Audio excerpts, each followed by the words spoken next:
Let's say you're hired to build a new house. You show up on day one, tools in hand, ready to go.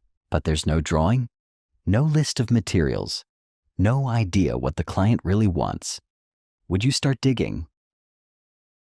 Of course not. Because before you build a house, you have to build the plan. Today, we're going to clear up one of the biggest confusions in project management: planning versus scheduling. These two terms are often used interchangeably, but they're not the same. So in this video, we'll talk about what is planning, what is scheduling, how both of them are different but inseparable. Let's get started. So, what exactly is project planning? According to the Project Management Institute, planning is the process of establishing the scope, objectives, and course of action required to attain the objectives that the project was undertaken to address. That might sound a bit formal, so let's break it down. Planning is simply answering two big questions: what needs to be done, and how will we do it?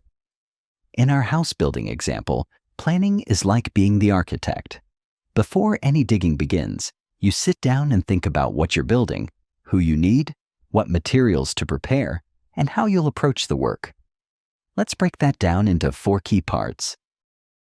First, scope definition. Second, resource identification. Third, method selection. And fourth, risk assessment. First, scope definition. You define the scope. Are you building a single-family home, a duplex, or a multi-story apartment block? This sets the boundaries for everything else, from cost to design to schedule.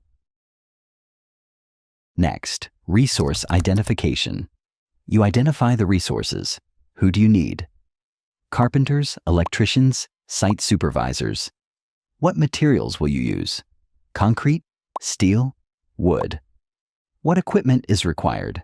Cranes, mixers, scaffolding. You can't build a house without knowing what and who you'll need. Then comes your method. Will you build using traditional methods, stick frame construction? Or will you use prefabricated panels? Will concrete be mixed on site or delivered ready mixed? These choices affect time, cost, and how smoothly things go on site. And finally, you plan for risks. What could go wrong? Weather delays, material shortages, permit issues, or unexpected soil conditions. Planning isn't just about what will happen, it's about what might happen and how you'll respond. Now that we've defined planning, let's talk about scheduling. According to the Construction Industry Institute, scheduling is the process of determining when project activities will be performed and documenting the planned dates for project work. If planning answers what needs to be done and how, then scheduling answers the question, when will it be done? Scheduling takes everything planned and arranges it over time. Let's break that down into 3 key parts. First, activity sequencing.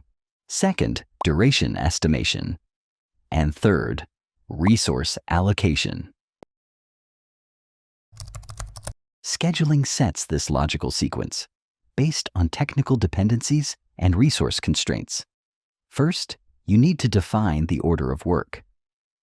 You can't install the roof before the walls, and you can't build walls before pouring the foundation. Once the sequence is clear, you estimate how long each task will take. Will excavation take 3 days? Will framing need 3 weeks? Experienced schedulers rely on historical data, industry benchmarks, and sometimes just plain good judgment. The goal is to be realistic, not optimistic. Next, you match the right resources to the right time. It's not enough to say, we'll pour concrete on Tuesday. You need to make sure the crew, the concrete, and the equipment are all available on that Tuesday. Poor resource allocation leads to idle time, delays, and cost overruns. So, to wrap up, planning and scheduling aren't the same, but they're inseparable. Project planning answers the questions: what is going to be done? How? Where? And by whom? But scheduling deals with when on a detailed level. Together, they form the backbone of project success. Remember, you build every project twice, once in your head, once on site. Good luck.